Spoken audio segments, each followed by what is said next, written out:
Yo, what's good, everyone? Today we're gonna be reacting to The Wolf of Wall Street. The Wolf of Wall Street. Wait, yeah, The Wolf of Wall Street scam. If y'all haven't seen The Wolf of Wall Street, I suggest that you go check out that movie. It was a really good movie.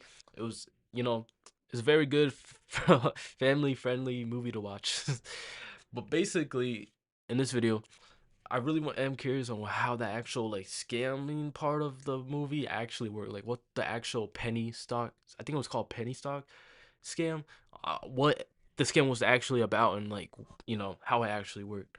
He lied about $1 stock, made millions, and only served 22 months in jail. Then Hollywood turned his crimes into a blockbuster. Mm. This is the story of Jordan Belfort, the man who scammed America and got the rich goat. again doing it. And the wildest part? And he's still People rich. Still cheer for him. Bro, he's still rich, bro. Bayside, like, don't Queens, hate the player, hit the game at that point. 1962. Hate the game at that point, not the player. Where dreams were modest and ambition had a ceiling. But one kid, Jordan Belfort, had no interest in ceilings. 1 lemon ice, please. For you? 2 for 1, but only if you tell 3 friends. What are you, 12? 16, and I'm gonna be rich. By summer's end, he made 20 grand selling Italian ices. At 16, most teens would have blown it on a Camaro. Jordan? He enrolled in dental school. First day, the dean stood up and said, "If you're here to get rich, you're in the wrong profession." Jordan stood up, nodded, and walked out. Just like that. Bro, like that's the thing, bro. Like, what are you really going to school in if without the intention of getting rich, bro? Like, you're going to school because you want to make money. Like, that's the thing that makes the world go round is money, bro. Whether you like it or hate it, money is everything, bro. Wasn't there to clean teeth. He was there to get rich. And this was not the path. Next stop, meat. After college, Jordan launched a door-to-door meat and seafood business. Yes, really. You sell what now? USDA Prime, ma'am. Flash frozen, hormone-free, and cheaper than your local butcher. I don't eat red meat. Fantastic. Let me show you our premium salmon fillets. It was messy, scrappy, but surprisingly successful. $100,000 a month in sales. No trucks, no storage, no clue. Just Jordan. Hustling, grinding. Did he 100K a month? Late deliveries, spoiled meat, mountains of unpaid invoices. It all caught up fast. Within months, the business went bankrupt. But in the wreckage, Jordan found something that turned out to be his superpower. The product didn't matter. Steaks, surfboards, stocks. You? Yes, you. You could sell anything. And just like that, the salesman was born. Jordan didn't need a better product. He needed a better payout. Enter Wall Street. Jordan landed an entry-level job at LF Rothschild, a legit firm with suits, quotas, and cocaine in the bathroom stalls. It was the 1980s. That was real, bro. This was where he got his first taste of real money. There was so many like coke in that movie. He learned how the markets moved, how the brokers talked, and most importantly, how they sold. But suddenly, October 1987 came. It's Black Monday. Phones stop ringing. Brokers stare at the crashing ticker. The markets crashed. Jordan was fired. But while others mourned, Jordan saw something else. An opportunity. He discovered penny stocks. Pink sheet garbage no serious broker would touch. Unregulated, illiquid. But here's the magic. Freaking gold. 50%? 10 times the reward. No fancy degrees required. Just a fast phone and a faster mouth. So Jordan picked up the phone, called some poor guy in Nebraska. Hello? Mr. Michael, listen to me. This company is tiny now, yes, but it's sitting on a piece of technology that's going to disrupt the entire home entertainment industry. I'm talking about a ground floor opportunity, pre-IPO, completely under Wall Street's radar. The big guys haven't even sniffed this one out yet, but when they do, boom. We're talking a 10x return minimum. You get in now at $1 a share, and in 6 months, you're not calling me to thank me. You're calling me from your beach house in Maui. So here's what we're gonna do. I'm locking you in for 4,000 shares. Sound good? I'm not really sure I understand the company. You don't have to understand the company, sir. You just have to understand the upside. That's what smart money does. They act before the crowd catches on. So, Do you want to be first? Or do you want to read about it in Forbes a year from now saying, God, I wish I had listened? And just Bro, like that, that's a he good closed 4,000. that's a good technique when you're trying to sell something. Is when you're like, all right, let's see, in a year now, you missed this wonderful opportunity. Now you're watching people in the news getting rich off these penny stocks, but you were too hesitant because you were too hesitant to like put in money down quick. You lost a huge once in a lifetime opportunity, bro. Like when you start like talking to them like that, when you're trying to sell something, bro, it does something in the brain where like the person's like, you know what, I might give this a chance. With I a don't know single if it still call. works today No rules, because the no market is regulators, constantly changing, no breaks, changing, and the just cold consumers calls as well. and pure adrenaline. He'd found his kingdom, and he was ready to build an empire. 1989, Jordan Belfort was already pouring the next round, and this time, he wasn't alone. Enter Danny Porish, a fast-talking, drug-snorting misfit from Long Island with the charm of a salesman and the instincts of a hustler. He wasn't from Wall Street, and on some days, it didn't feel like he was from the same planet. But he could close, and Jordan saw something in him. Hunger, loyalty, no breaks. Together, they were dangerous. Jordan had the vision. Danny brought the chaos. And from that chaos, they built their empire. Introducing Stratton Oakmont. The name sounded prestigious, like it had a 100-year legacy and leather-bound books. In reality, it was a strip mall boiler room with flickering lights, mismatched desks, and exactly zero regulatory oversight. The early recruits? They weren't analysts. They weren't even qualified. They were bartenders, college dropouts, and neighborhood hustlers. But Jordan didn't want experience. He wanted hunger. He didn't need thinkers. He needed closers. Then came the training.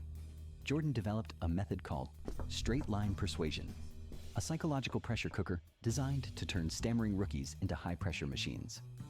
He taught them to bulldoze hesitation, drown out doubt, and guide a prospect from hello to where do I send the check in a single, unbroken line. Soon the office took on a rhythm, fast, loud, and addictive.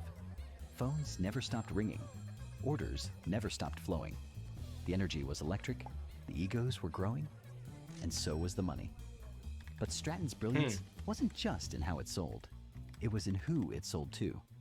They targeted the forgotten investors, the working class retirees, the desperate parents. Yo, what, bro? Every grandparents, bro, legit, the ones that are retired, bro, they have hella money, bro. Like that 401k came in clutch for them. Like, damn, bro. Like I know everyone wants to like touch that 401k now and touch like the retirement money, but bro, save that up until you actually retire, bro. You'll be it's just blessed, bro. Cause I never met. Every time I see grandparents, bro, they have a big house, bro, and they're living comfortably, bro. Like they don't have to do anything. Like like Wall Street ignored. I'm telling you all that Stratton retirement sold them money. hope, wrapped in urgency, dressed in false certainty, backed by made-up projections. At first, it was obscure penny stocks, pink sheet garbage with names like BZZT. Wait, but what were the actual things they YUMY, were investing? companies that barely existed outside their own press releases. But once the money started flowing, the schemes evolved. Now it wasn't just fake companies, it was real IPOs. They bought up IPOs. massive blocks of cheap shares, then turned the sales floor into a hype machine. Call after call, promise after promise. They flooded the market with manufactured excitement, spiked the stock, and then dumped everything at the top, leaving thousands of investors holding the bag. It was called a pump and dump. A pump and But at dump. Stratton Oakmont, Oh, it was called that's where that term comes in. A pump and dump, bro. That's where that because I heard that term before. I just didn't know where it actually came from. That's where it comes from. Another Tuesday. By the early 90s, the firm had exploded. Stratton wasn't just a brokerage, it was a carnival. The office? A blur of screaming phones, air horns, testosterone, $2,000 suits, and enough narcotics to kill a rhinoceros. Jordan built a system where fear and loyalty were currency. Bro, he created a whole Top army. performers were treated like royalty. Bonus checks, vacations, even watches tossed across the office like candy. Underperformers? Humiliated. Cut loose. Replaced in hours. Bro, y'all know that scene where like there was this dude who was cleaning his fish bowl, he had a goldfish, right? And he was cleaning his fish's bowl, right? In the middle of like the most rush hour, like the most rush like it was, I forgot what it was called, but it was a moment. It was a day where like the stocks were like going, like everyone was trying to buy stocks, whatever, right? It was like rush hour. It's like Black Friday for them, bro, for investors, basically. And this man was in the middle of it. He had like no, I guess he was on his break or had some time, and he was cleaning his fishbowl, bro. And it was so funny, bro, because they all shamed him, and like I forgot who it was, but the dude who Jonah Hill plays in the movie, I forgot his name. He grabs the goldfish and freaking eats it, bro. He just swallows it whole, bro. That shit was so funny. And then came the parties. Strippers in the conference room. But this Champagne sounds like the overflowing life, into fax though. machines. A dream Lines job. of coke snorted off compliance manuals. Nothing was sacred. Not the furniture, not the company car, not even the fire extinguisher. Someone once filled with whipped cream and tequila? Jordan had officially become a cult leader in Armani. He bought a helicopter. He named his yacht after his wife, Naomi. He owned mansions, Lamborghinis, and Rolexes. And Yo, through it them all, old he preached the Lamborghinis look same so sermon. much nice, bro. Success is They look everything. nicer than the modern day And if Lamborghinis. you're not winning, you're nothing. On paper, Stratton Oakmont was thriving. Like that one They brought Lamborghini he companies was public. driving in the They movie raised looks hundreds so of nice. millions. The firm was growing faster than anyone could believe. But under the surface, it was all smoke and mirrors. Because when you can't sell the truth, you sell the dream. And Jordan Belfort had built an empire doing exactly that. By 1994, Stratton Oakmont was on fire, taking companies Yo, what's public, that tongue moving thing? millions, Whoa. and pulling in national attention. But beneath the success, the structure was starting to rot. The firm's IPO model was aggressive, familiar, and increasingly reckless. Same playbook: overhype the stock, oversell the dream, and exit before reality catches up. But this time, they weren't invisible anymore. The SEC had flagged a growing list of suspicious filings. Complaints were piling up from investors who bought in at $7 and watched it crash to 30 cents. Internally, some brokers were starting to ask questions. They were pushing stocks with no revenue, no product, sometimes no working phone number. Management's answer? Close the deal or get out. And while the firm grew, so did the complexity of hiding. Bro, now you're starting to question a company you've been working for, a company that brings strippers in the office, has coke everywhere, and people just yelling nonsense, bro. Now you're questioning it and thinking, this is very weird. There's no phone line. I can't even get in contact with these companies that I'm trying to sell.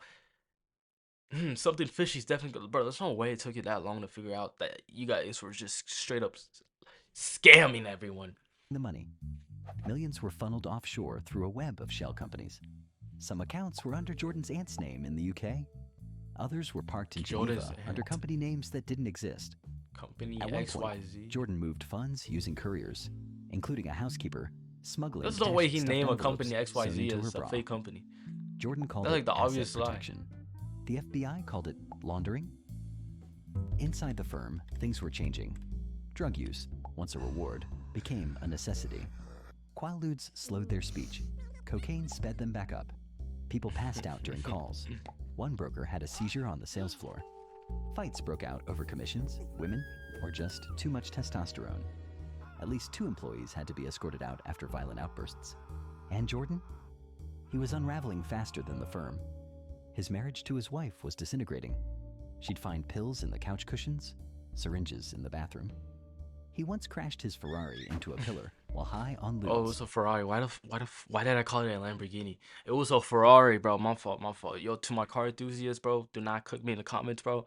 I generally I'm not good with cars, but it was a Ferrari, and that Ferrari was driving the movie was so nice. Like I'm telling you guys, it was so nice. Like they don't make them like they used to, bro. Like those are like With his timeless. 3-year-old daughter in the passenger seat. That's Then crazy. came the yacht incident. In June 1996. Wait, this was against real? The captain's warning. This was Jordan real? insisted they sail from Italy to Sardinia during a storm. He was drunk, high, and convinced nothing could touch him. The Naomi began to take on water in the middle of the Tyrrhenian Sea. On board, Jordan, his wife, their daughter, and over $2 million in jewelry and narcotics. They had to be rescued by the Italian Navy. The yacht was destroyed. Jordan survived. But something inside him didn't. Back in New York, the walls were closing in. Journalists from Forbes and the Wall Street Journal had begun poking around. Former employees were talking. But most dangerous of all was Gregory Coleman, an agent with the FBI's Financial Crimes Division, Coleman didn't just see red flags. He smelled blood. He quietly began piecing together a timeline. He pulled Stratton's cold call scripts, subpoenaed wire records, tracked real estate purchases that didn't match reported income. He found that Jordan was withdrawing cash in patterns, $50,000 at a time in cashier's checks, layered through casinos and art galleries. Coleman knew what it meant. So did Jordan, eventually. What Jordan didn't know was that some of his own brokers had flipped. One had been caught on a separate fraud charge. Another was burned by an unpaid bonus. They wore wires, recorded calls, turned over folders, and as the heat rose, more jumped ship, not out of morality, but self-preservation. Then came October 1996. Federal agents How long did raided it take Stratton them? Like a Oakmont. decade to catch They him? arrived just after sunrise. Phones were ripped from desks, filing cabinets emptied, hard drives were copied, employees were questioned. Someone tried to flush documents. Another tried to walk out with a briefcase full of shredded contracts. It didn't matter. The FBI had what it needed, but Jordan still wasn't done. In early 1997, while under investigation and explicitly told not to move funds, he wired $2 million to Switzerland. The transaction was traced. The conversation about it had been recorded. That single transfer became the thread that unraveled everything. The chase was over, and the fall had begun. By late 1998, Belfort was out of moves. The FBI had the recordings. The SEC had the filings. The empire he built on cold calls and false promises had finally collapsed. And now it was his turn. Damn, He was bro. facing up to 30 years in federal 30 prison. years, bro. Wire fraud, securities fraud, money laundering. The charges alone could have Wait, what's buried him. money So, laundering? Jordan did what he always did. He I sold. should know. I know what it Not is. stocks, Never mind. but information. He flipped, he cooperated, he It's wore when a you, like, wire, launder and money, one by right? one, the people who once worshipped him were handed over like receipts. Over 30 employees were indicted, brokers. Snitches, bro. Snitches get stitches, bro. It really be on people. I'm just saying. I'm just saying. Even though what he's doing is crazy, and is wrong, and he's straight up just scamming, but it really be on people though. Partners, friends. Who Some of were them doing had the joined exact same Stratton thing. Right out of high school. They learned how to sell from Jordan. They followed his playbook, and now they were paying for it. Some served more time than he did. Jordan, he got 22 months in a minimum security facility. No fences, no cells. The guards didn't even carry guns. He played tennis in the mornings, lifted weights in the afternoons, and at night, he wrote. That's where he met Tommy Chong, the comedian from Cheech and Chong, who was serving time for selling bongs online. Jordan told him the whole story. The drugs, the yacht, the envelopes of cash, the lie that became a lifestyle. Tommy wasn't outraged. He was amused. Write it down, he said. So Jordan did. In 2007, he published The Wolf of Wall Street, a memoir that read more like a victory lap than a confession. There were no apologies, no remorse, just yachts, orgies, fraud. Bro, like he's been lived a life, bro. I'm jealous, bro. Cause not only did he do fraud and everything, bro, he got away. He got punished for it, but looking at what he was actually about to face, 30 years, he got away with it, bro. He got only 2 years off that. Not even 22 months, bro. Almost 2 years. And he got away with it, bro. Like, he technically just got away with everything. All people who were snitching on him got way more, but that's the funniest thing. And punchlines. The public ate it up. He sold the film rights. He wrote a sequel. And in 2013, Martin movie came Scorsese out? and Leonardo DiCaprio turned it into a global blockbuster. The same man who lied to investors was now entertaining them on the big screen. Audiences laughed. Critics applauded. And Jordan Belfort, convicted felon, former fraudster, became a pop culture icon. But the people he scammed, they didn't get movie deals. They didn't get closure. Most never got their money back. A teacher who lost her retirement. A war veteran who invested his life savings. A family who remortgaged their home for the next big thing. They were left with debt. With nothing. The court ordered Jordan to Bro, pay they couldn't even. The government $110 could have just million erased in their debt. restitution. To this day, only a fraction has been paid. The rest vanished into offshore accounts, real estate trusts, and legal loopholes. He claims he's working on it. The victims are still waiting. But Jordan? He's doing fine. He's a motivational speaker now, a sales coach, a podcast host. He sells success, teaches ethics, books stages around the world. He wears the name The Wolf, like it's a badge of honor, not the scar it should be. He didn't just escape justice, he sold it. Turned 22 months into a book deal, turned fraud into fame, and maybe the scariest part? We applauded. I was guilty of being greedy, he once said, but so is everybody else. Maybe that's why he got away with that's it. a fire quote. Because deep down, we never wanted him punished. We wanted to be him. That's facts. That's facts, bro. Bro, this man has the most insane dad lore ever. The most insane dad lore ever. He's been bro, he's legit lived like 10 lives in one, bro. Like basically, bro. Like, come on. This man survived drowning in his yacht. This man freaking got basically a slap on the wrist for all the fraud he committed. A slap on the wrist, bro. 22 months, and he was able to. The guards were barely like on him. He was able to work out. Dude, play tennis, like, and he wrote a book and sold that book, and they made a movie off him, and now he's famous. He's on a podcast, bro, and he's a coach, bro. Like, he's still making bread too. Hey, this man is a G, bro. But what he did was a scummy thing. I'm not gonna lie to you. He scammed a lot of people, and a lot of people are still, struggling because of him. They still have to pay the debt. But hey, not everything's perfect. Let me know what y'all thought, or you just didn't like about the video, and let me know what y'all want to react to next, and I'll catch you on the next one.